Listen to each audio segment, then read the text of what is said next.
Hallo meine Lieben, ihr habt es vielleicht in meinem kleinen Teaser schon gesehen, dass ich einen neuen Laser habe. Und um es vorneweg zu sagen, es ist nicht nur ein Laser, und zwar ist es der M1 Ultra von Xtool. Warum sage ich nicht nur ein Laser? Weil dieser Laser oder dieses Gerät kann tatsächlich noch viel mehr. Das heißt, er kann eben lasern. Wir haben neu ein 20 Watt Modul anstatt das 10 Watt Modul, was im M1 drin war. Dann haben wir eine Feinschnittklinge. Das heißt, wir können damit auch zum Beispiel Vinyl oder Hitzetransferfolien oder Papier schneiden. Dann haben wir eine Rollschneideklinge, wo wir damit Stoffe zum Beispiel schneiden können, Kunstleder oder auch zum Beispiel Moosgummi. Ne? Das geht alles damit zum Beispiel. Dann haben wir eine Tiefenschnittklinge für dickeres Material. Dann haben wir einen Stiftehalter, um auch damit schreiben zu können. Dann haben wir einen Prägestift. Damit können wir zum Beispiel Falzlinien machen und wir können natürlich eben damit auch foliieren.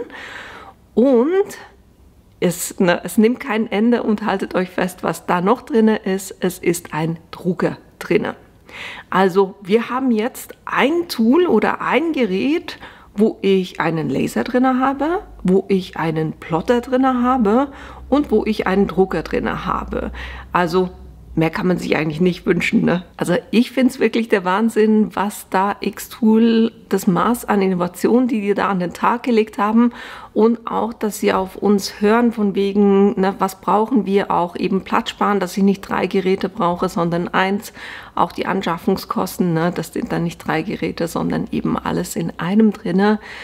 Das ist schon extrem und da bin ich echt wirklich begeistert. Und das sage ich nicht, weil ich das Gerät bekommen habe, sondern ganz einfach, weil es mich wirklich überzeugt hat. Ich habe auch noch ein weiteres Paket bekommen, das habt ihr im Teaser vielleicht auch gesehen, und das ist die Hitzepresse, das sind 2 Hitzepressen, und auch da habt ihr eine super innovative Lösung. Da freue ich mich auch schon drauf, euch das zu zeigen. Das wird dann im 3. Video der Fall sein, weil, na, ihr kennt mich ein bisschen, wenn am Donnerstag schon ein Video hochgeladen wird, dann heißt es in der Regel, es gibt eine Serie, und das ist auch diesmal der Fall, weil ich kann damit so viele Sachen machen, das habe ich gar nicht alles in ein Video reinbekommen.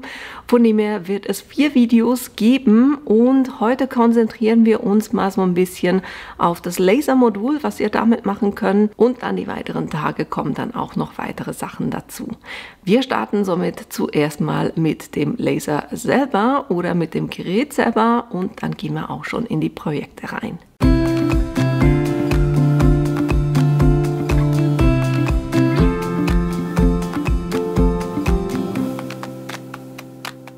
Das ist er auch schon, der Laser. Sieht wirklich super cool aus. Einerseits ist aber eben auch ein Multitalent.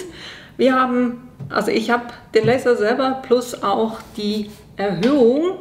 Und ja, ich würde sagen, ich zeige euch mal kurz so ein bisschen die Vorteile, die ich sehe mit dem Gerät. Und zwar ist es einerseits so, dass ich hier vorne, wenn ich das öffne, wesentlich mehr Platz habe, um da reinzukommen. Ich hatte immer ein bisschen beim M1 das Problem, dass ich mit der Platte irgendwo angeschlagen bin. Von dem her hier mehr Platz finde ich super, und zudem ist das mit der Erhöhung anders gelöst. Wir haben hier einerseits natürlich die Sicherung, wenn ich hier öffne, dass der sich ausschaltet, aber neu mit dieser Lösung von der Erhöhung ist es auch so, wenn ich das vorne öffne, dass auch hier die Sensoren da sind, dass sich der ausschaltet, und damit haben wir eine wesentlich sichere Lösung als beim M1 das der Fall war. Hier haben wir zusätzlich noch ein kleines Fach, wo wir was reinmachen können, und dann eben hier das Wabengitter oder eben auch das Rotary Tool reinstellen können und das schließen, und dann läuft der Laser auch wieder. Hier fällt euch vielleicht auch ein bisschen was Neues auf. Wir haben diesen Plus-Knopf, das heißt, es wird nicht mehr mit der Kamera, also wir haben keine integrierte Kamera mehr, sondern wir arbeiten gleich wie mit dem S1, was ich wesentlich besser finde, mit diesem Punktmarkierungssystem. Das ist einerseits, plus ihr habt natürlich auch die Markierungen die ich euch im letzten Video gezeigt habe, innen, wo ihr mit dem Handy quasi ein Foto davon machen könnt und das so ausrichten könnt. Das ist auch was neu ist. Ich verwende den zusammen mit dem neuen Air Assist. Das funktioniert super, weil der schaltet sich auch automatisch ein, wenn das notwendig ist, was ich super finde. Und wir haben eben auch nicht mehr das Thema, dass hier irgendwo ein Schlauch sich irgendwo verfangen kann oder die ganze Zeit an den Deckel schlägt, sondern das kommt neu durch die Düse vom Lasermodul raus. Das ist was. Dann das, ihr seht hier schon, wir haben zwei Sachen. Ich nehme hier kurz das Lasermodul raus. Ups. Das heißt, wir haben hier eine Station für das Lasermodul plus auch das Carriage Tool plus auch das Druckermodul. Das wird alles hier sein und wir haben hier zusätzlich noch die Möglichkeit als Stiftehalter und für die Feinschnittklinge. Das kann hier reingemacht werden. Von dem her können wir auch gleichzeitig mit zwei Sachen quasi arbeiten und müssen nicht zuerst austauschen und dann wieder reinmachen. Was auch super ist die Änderung. Ich habe beim S1 zum Beispiel immer so ein bisschen Angst, dass ich die Kabel ausreiße aus der Seite, wenn man diesen Stecker ziehen muss. Das ist hier wesentlich besser gelöst. Wir haben diese Zähnchen und die habt ihr auch hier hinten und so könnt ihr das Modul quasi einfach hier reinstecken. Bevor ich das mache, will ich euch das hier noch kurz zeigen. Der Abstandmesser ist jetzt integriert, nicht mehr auf der Seite und wir haben hier eine magnetische Abdeckung von der Linse. So könnt ihr die wunderbar auch einfach reinigen und dann quasi diese Abdeckung einfach wieder drauf machen und gut ist. Und eben das reinmachen. Ganz einfach. Anklicken lassen. Hebel umlegen und dann ist das schon drin. Normalerweise mache ich für euch immer so eine Anleitung quasi, wie ihr den Laser installiert, aber hier war das tatsächlich nicht notwendig. Das Einzige, was ich machen musste, hier hinten war Verpackungsmaterial, da hat es 3 Schrauben, die ich wegnehmen musste, damit ich die Schiene nach vorne schieben kann und dann konnte ich das rausnehmen. Plus, wenn ihr die Erhöhung habt, noch 2 Schrauben, um die Metallplatte rauszunehmen. Und das war alles. Von dem her, es ist wirklich so dermaßen einfach aufgebaut, dass ich da nicht das euch noch groß erklären muss. Und wenn ihr Fragen habt, es hat auch wie immer super das Benutzerhandbuch in allen Details, wo das beschrieben ist. Na, findet ihr alles da. Um das euch noch kurz zu zeigen, wo wir gerade bei der Platte sind. Hier haben wir diese Metallplatte, die kann ich wunderbar einfach reinlegen. Ich habe hier diese beiden Halter.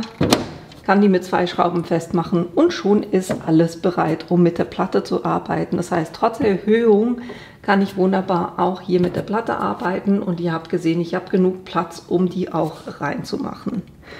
Und eben, wenn ihr dann mit anderen Sachen arbeitet, könnt ihr hier mit dem Wabengitter arbeiten. Was ich auch super fand, ist ein kleines Detail, aber wir haben neu auch bei dem Laser die Magnete, die diesen kleinen Metallhebel haben. Deshalb kann man das dann auch einfacher aus dem Metallgitter rausnehmen oder aus dem Wabengitter. Neu eben das Lasermodul ist nicht mehr 10 Watt, sondern 20 Watt. Somit habt ihr auch ein bisschen mehr Power und könnt auch ein bisschen schneller lasern. Dann habt ihr den Anschluss, der ist auch für das Rotary Tool, der ist hier, hat eine schöne Abdeckung drauf. Also so ein Stöpsel quasi, wenn ihr andere Sachen macht, als mit dem Rotary Tool zu arbeiten, könnt ihr den drauf lassen, damit da kein Staub reinkommt. Alles wunderbar. Ein weiteres Element, was ich super finde, ist hier hinten habt ihr quasi einen Vorfilter, wo ihr so Pads reinmacht und da eigentlich schon sehr viel rausgefiltert wird. Das ist super.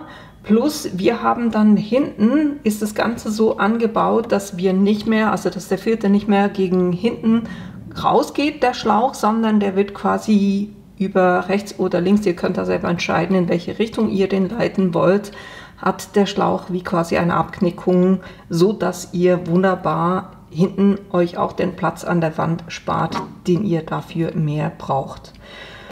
Ihr könnt den Filter an den kleinen Filter anschließen oder kleine Filterbox anschließen vom zum Beispiel F1, ne? So ein kleiner Desktop-Filter quasi. Ich selber habe den mit dem großen, also habe den an den großen Filter angeschlossen, funktioniert auch wunderbar. Von dem her könnt ihr da das verwenden, was ihr gerne brauchen wollt.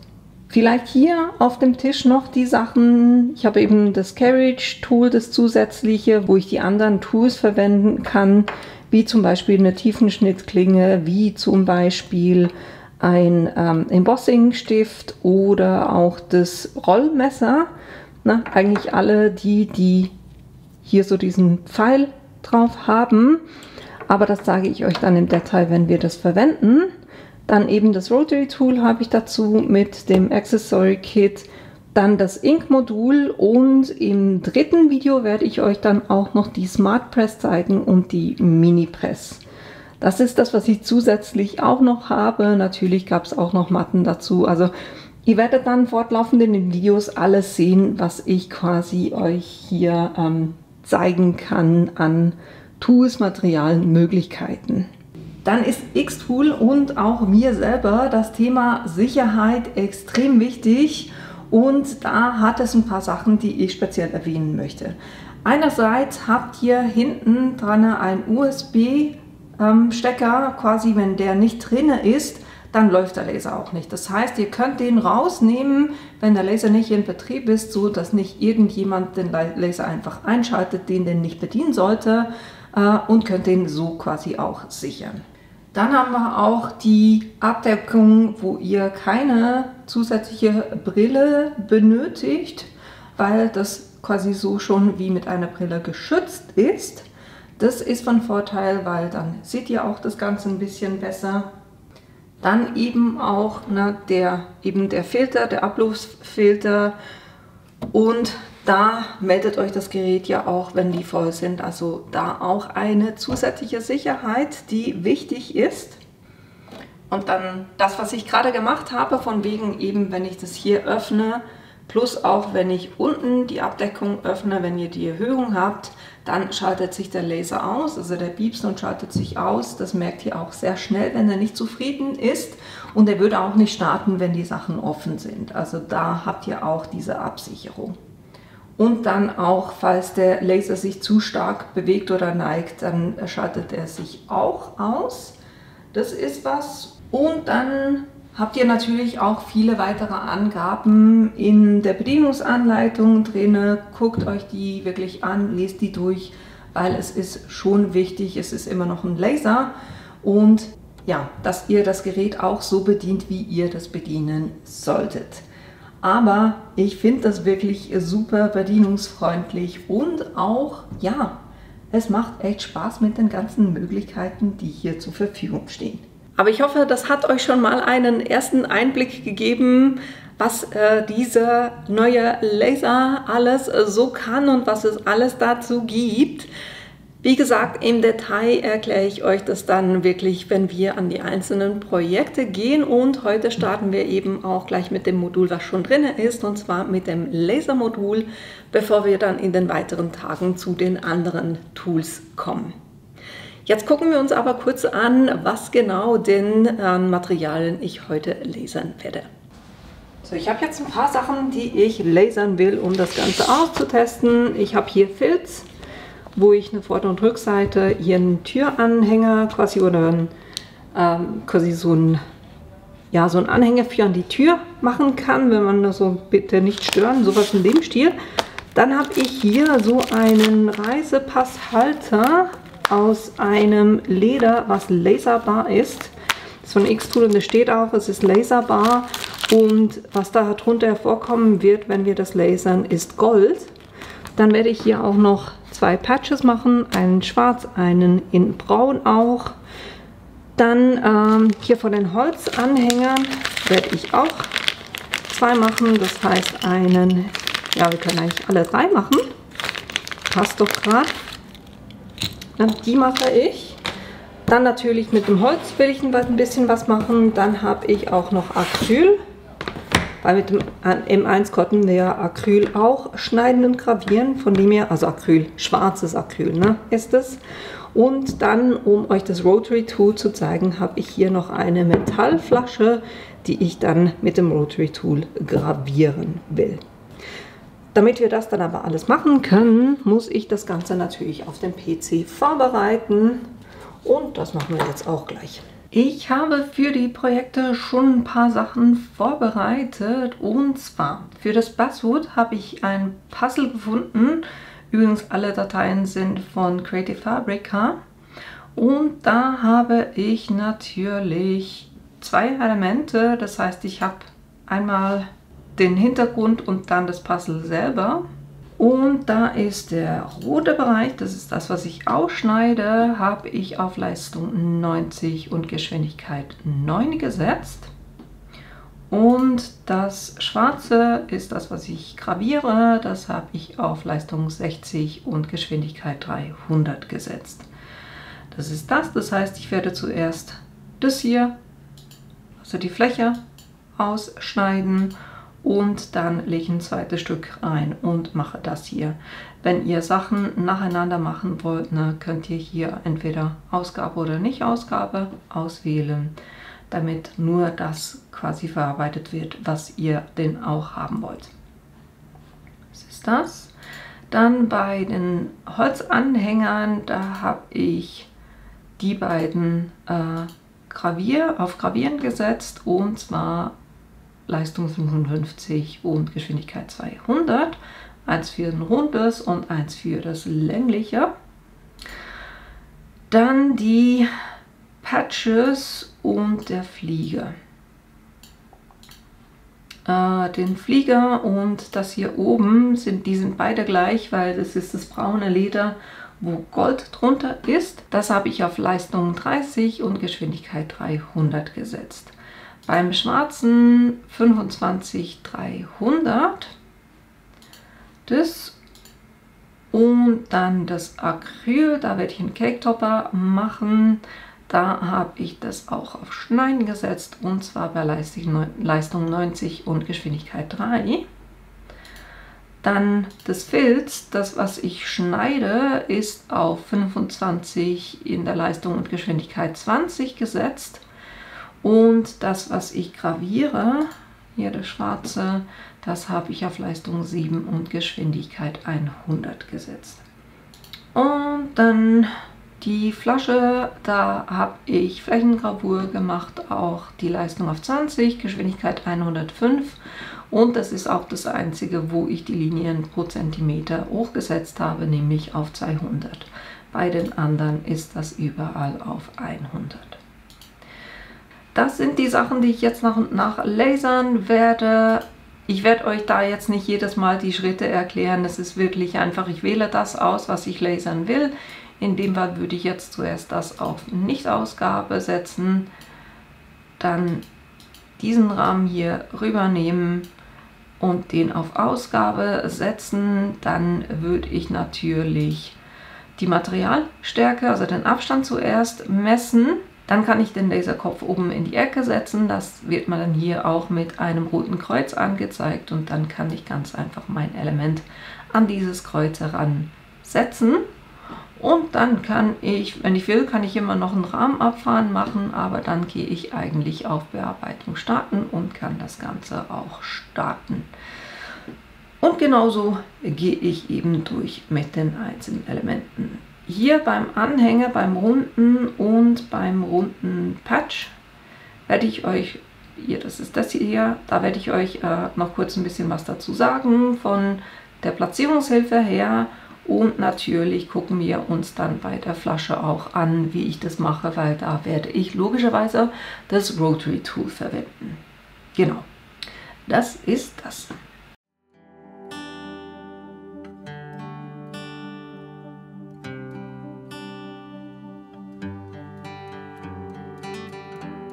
Never knew that it could feel this way when you're lying next to someone. You don't even need to play pretend, 'cause you're fine the way you are.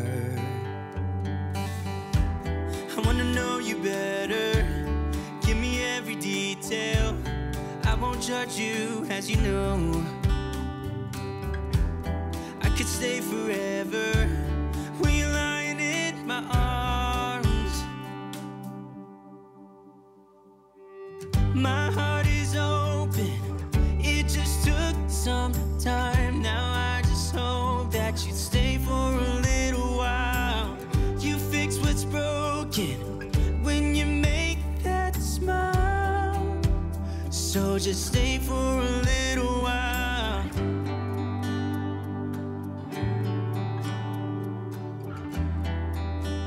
So just stay for a little while.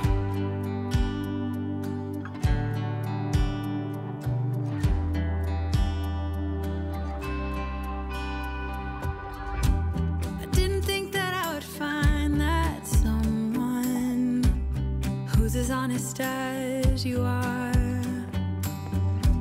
The way you make me feel at night when I am vulnerable and it's cold outside, but you make it alright.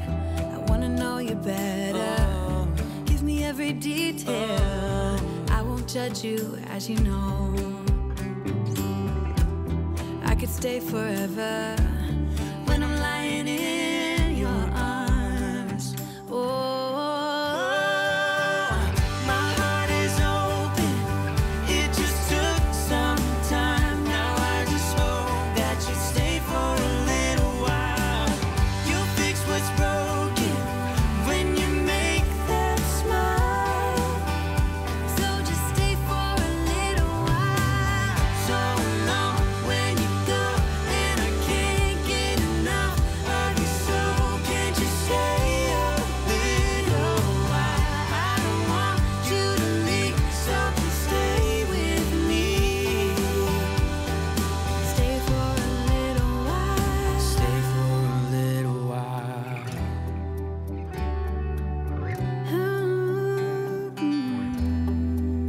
Hey, yeah. My heart is open, it just took some time. Now I just hope that you stay for a little while. You fix what's broken when you make that smile. So just stay for a little while. My heart is open, it just took some time. Now I just hope that you stay for a little while. You fix what's broken when you make that smile. Stay for a little while.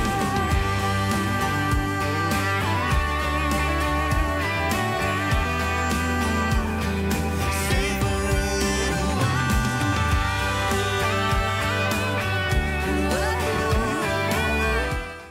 Ich komme noch kurz zur Punktmarkierung, aber bevor ich das machen kann, habe ich noch kurz die Materialdicke gemessen.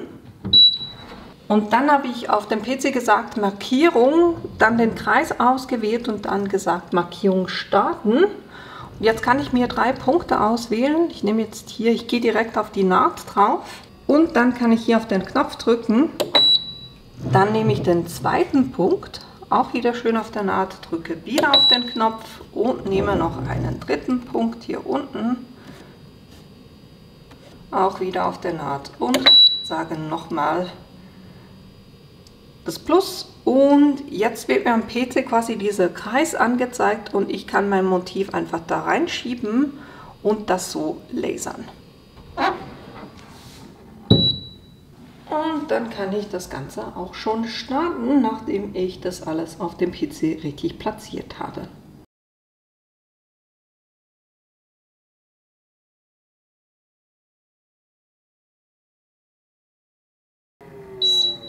So, das war jetzt das Silber oder der schwarze Patch mit dem Silber. Hat wunderbar funktioniert mit der Platzierung und dasselbe mache ich jetzt auch noch mit dem Anhänger. Sky's beautiful and so are you. I wanna make it up to you, start something new. Yeah, I've been thinking of the parts I played for you. how I'm drinking from the bottle as I do. It's like a long...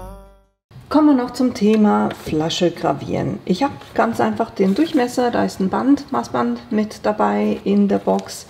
Da habe ich den Durchmesser, den Umfang gemessen und da bin ich bei mir bei rund 23 cm und dann habe ich in der Anleitung drinnen mir das einfach angeguckt und da sagt er, das muss auf dieser Position sein. Also habe ich ganz einfach die Abdeckung vorne geöffnet und das Wabengitter ganz einfach hier rein gemacht, wo steht Rolle. Genau da. Kann man einfach hier einschieben, dann ist das drin, passt alles wunderbar. Und was ich dann gemacht habe, ist einfach das Rotary Tool mit den beiden Rollen hier reingelegt. Ich habe hier vorne noch quasi diesen Stabilisator und ich habe ganz einfach die Wasserwaage auf die Flasche draufgelegt und geguckt, wenn es im Wasser ist. Also ich habe hier gedreht, bis es im Wasser ist, damit die schön parallel ist. Und habe dann ganz einfach hinten den Stecker eingesteckt und eben der Gegenstecker oder da, wo ihr den an den Laser anschließt, der ist auf der Seite hier. Genau. Und dann habe ich den Laserkopf einfach dahin gelegt, wo die höchste Stelle ist und habe den Abstandmesser gemacht und mein Design in natürlich der Orientierung, weil hier ist oben, also habe ich mein Design so gedreht, dass hier oben ist und habe einmal Rahmenabfahren gemacht, um sicher zu sein, dass das dann auch da ist, wo ich das gerne haben möchte. Jo, und das ist es eigentlich auch schon. Im Tool drin habe ich natürlich das Rotary Tool ausgewählt und die Rollen. Und ich würde sagen, wir können gleich mal starten und ich hoffe, dass das gut funktioniert.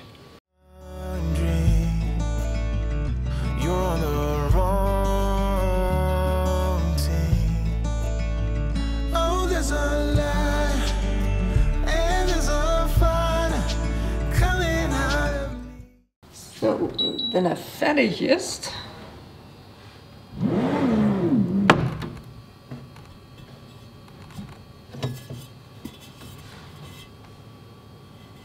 dann sieht das mal so aus. Ich wasche das jetzt noch ab, damit es ein bisschen heller ist. Und dann können wir uns das noch angucken. Und das ist auch schon meine kleine Ausbeute von heute. Ich hatte gestartet, jetzt weiß ich gar nicht mehr, wo gestartet, doch mit dem Filz hatte ich gestartet. Hier. Ja.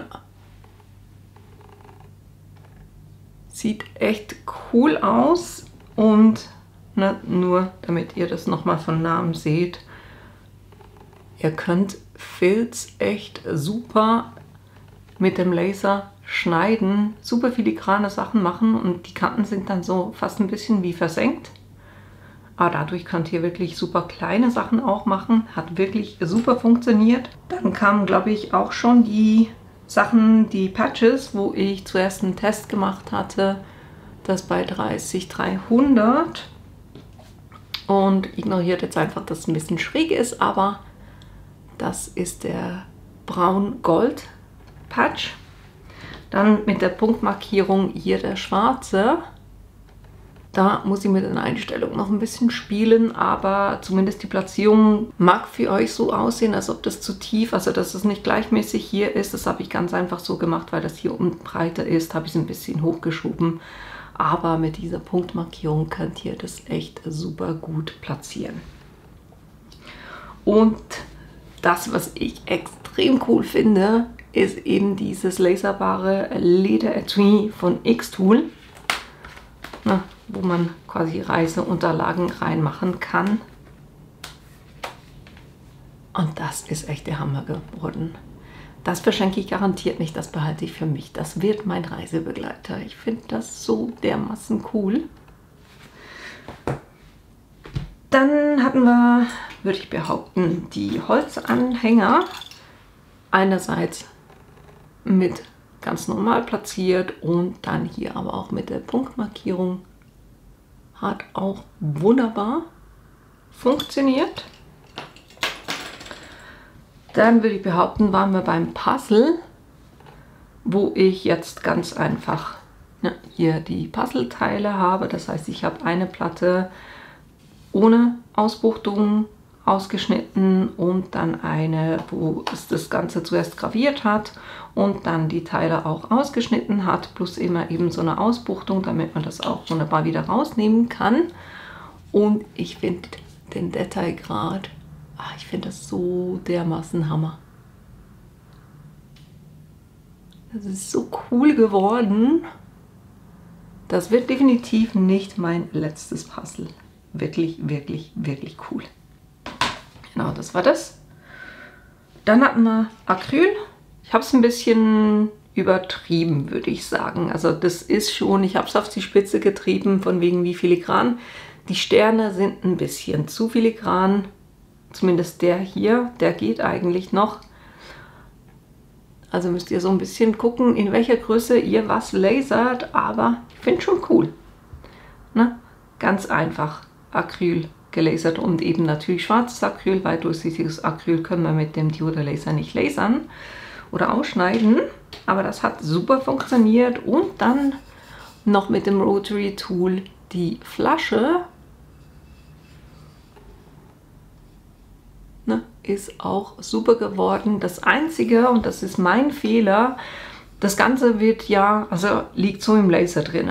Und bei mir, normalerweise habe ich in meinem Drawer-Gestell unten schwere Kisten drin. Die hatte ich aus irgendeinem Grund, waren die heute nicht drin.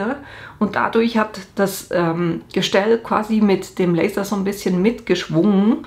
Und der Innenteil vom A und vom R war das, was am Schluss gelasert wurde und deshalb sind die auch hochgerutscht. Also das müsste eigentlich weiter unten sein.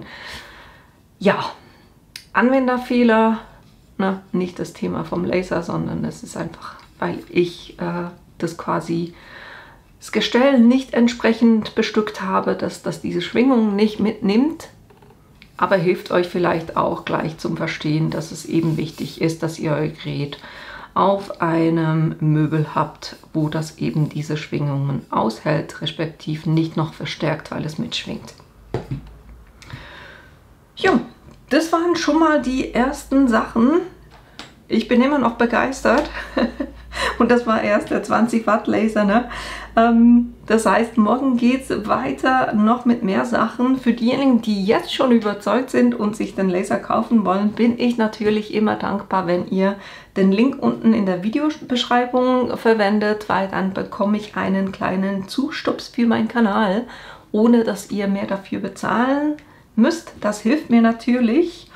Und ja, ansonsten hoffe ich, euch hat das Video gefallen, dass ihr genauso viel Spaß beim Zugucken hattet wie ich beim Erstellen, dass es hilfreich für euch war und dass ich euch in einem meiner nächsten Videos, am besten dem morgen, wiedersehe. Bis bald!